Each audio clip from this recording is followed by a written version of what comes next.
తింటారా?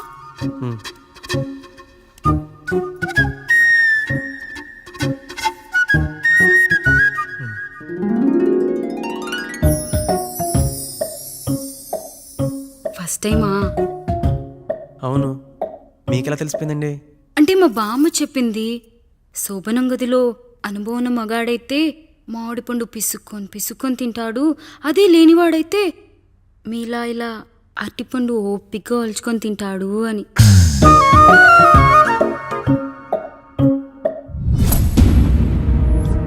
ఏంటవి? అవేంటో తెలీదా? ఫ్రెండ్స్కి పెళ్ళని చెప్తే హ్యాపీ బర్త్డే అనుకొని బెలూన్స్ ఇచ్చారు, ఫీల్ అవుతారు కదా అని 4 అక్కడ కట్టాను.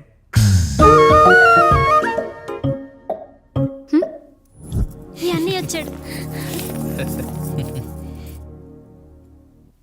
పిల్లల గదిలోకి వెళ్ళారా? వెళ్ళారండి. మీరెంత ఏంటి ఇంత రాత్రి అయినా ఇంకా పడుకోలేదా? మీరు లేనిది ఎప్పుడైనా పడుకున్నామా అన్నయ్య? అందరం కలిసే కదా పడుకునేది మావయ్య. సరే సరే, అందరం పెద్దోడి గదిలో పడుకుందాం. ఈ రోజు వాడి శోభనం కదా, అసలే కొత్త. పక్కనుంటే ధైర్యంగా ఉంటుంది. పక్క నుండి దగ్గరుండి జరిపిద్దాం, పదండి.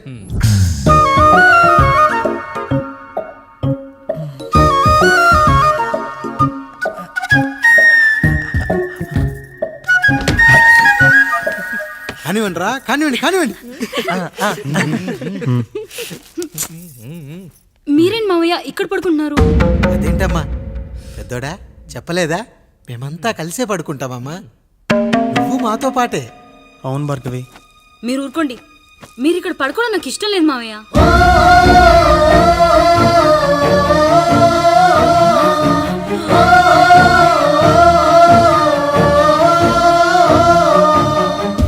అదేంటమ్మా అలా అంటావు?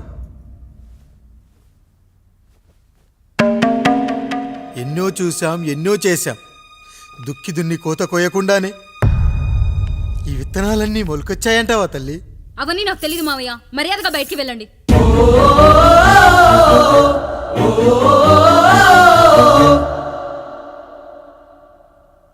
కనీసం ఆ మూలనైనా పడుకుంటామమ్మా. నువ్వైనా చెప్పరా పెద్దోడా? అంటే తను ఇబ్బంది పడుతుంది కదా నాన్న.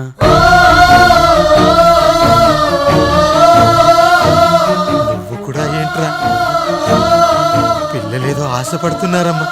ఒక్కసారి ఆలోచించమ్మా. మావయ్య మీరు బయటికి వెళ్తే మేము తలుపులేస్తాం.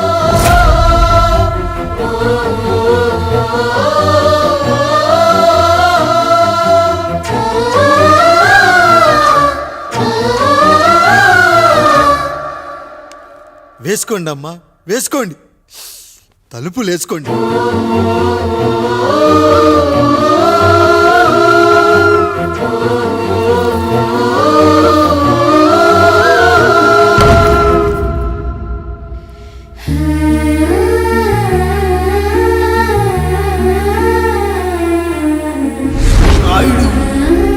బిడ్డలు జాగ్రత్త. ఈ రోజు నుంచి వీళ్ళంతా నీ తమ్ముళ్ళు చెల్లెళ్ళు కాదు, నీ బిడ్డలు.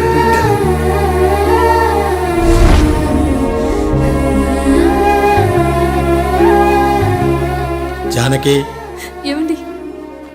సావిత్రి, ఏమండి? లక్ష్మి, ఏమండి? మన గదిలోకి పదండి. ఇక నుంచి ఎవరి పిల్లలతో వాళ్ళ గదిలోనే పడుకోవాలి. ఇది ఈ రోజు నుంచి ఈ వంశానికి రాస్తున్న కొత్త శాసనం. అయ్యా అలా అరకండి అయ్యా, మీరు లేకుండా మేము ఎప్పుడైనా విడిగా పడుకున్నాం. అంతా కలిసే కదయ్యా పంచుకున్నాం. వెళ్ళరా వెళ్ళు, నీకు భార్య ఉంది, నీకు పడగది ఉంది. వేసుకోండి రా, మీరు వేసుకోండి, తలుపులు వేసుకోండి. మీరు కూడా ఏంటండి, పిల్లలేదు? నర్మయ్, చిన్న పిల్లల వాళ్ళని ఉయ్యాల్లో ఆడించేటప్పుడు పక్కనే ఈ నాన్న కావాలి, బడికెళ్ళేటప్పుడు పక్కనే ఈ నాన్న కావాలి, గుడికెళ్ళేటప్పుడు కూడా పక్కనే ఈ నాన్న కావాలి. కానీ శోభనం గదిలో మాత్రం పక్కనే ఉంటానంటే బరువయ్యాను జానకి, బరువయ్యాను.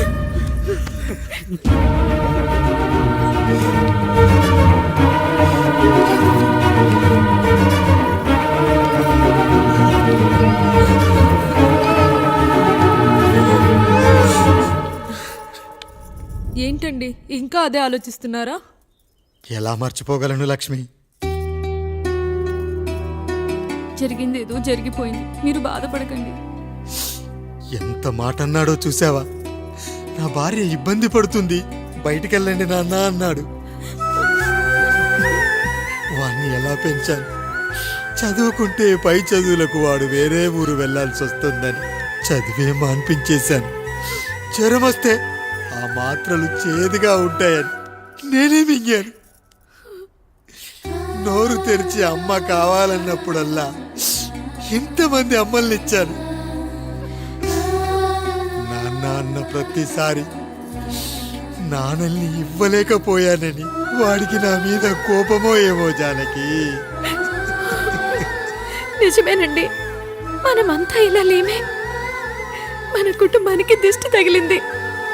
మా నాన్న మరణంతో ఆస్తిపోయి తమ్ముళ్ళతో నడి రోడ్డున పడ్డప్పుడు ఇలాంటి కష్టాన్ని మొదటిసారి అనుభవించాను.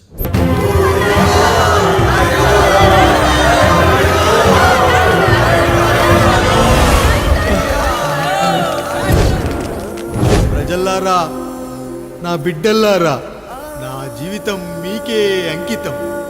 మళ్ళీ జన్మంటూ ఉంటే మీకోసం తిరిగి వస్తాను.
ఎవడొస్తాడు? నిన్ను కాపాడటానికి ఎవడొస్తాడు? ఏసేంట్రా?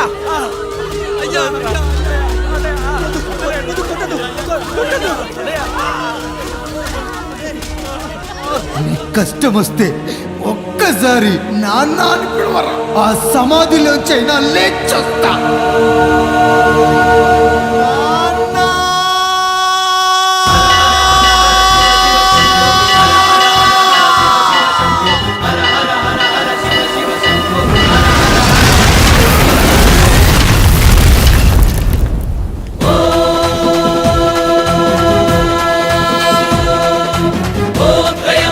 यजामहे सुगन्धिं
లేచి నిలబడండి, కొట్టండి, గట్టిగా కొట్టండి, కసితీరా కొట్టండి. ఈ చిత్రంలోని నటులను, సాంకేతిక నిపుణులను ఎక్కడ పడితే అక్కడ కొట్టండి. కనిపించిన ప్రతి చోట కొట్టండి చప్పట్లతో. విడివిడిగా ఉన్న వ్యక్తుల మధ్య బంధాన్ని నిలిపేది కుటుంబం. విడిపోయిన కొబ్బరి ఆకులను కలిపి ఉంచేది కొబ్బరి మట్ట. కుటుంబం కోసం నిలబడ్డ ఎందరో అన్నయ్యలకు మా ఈ చిత్రం అంకితం.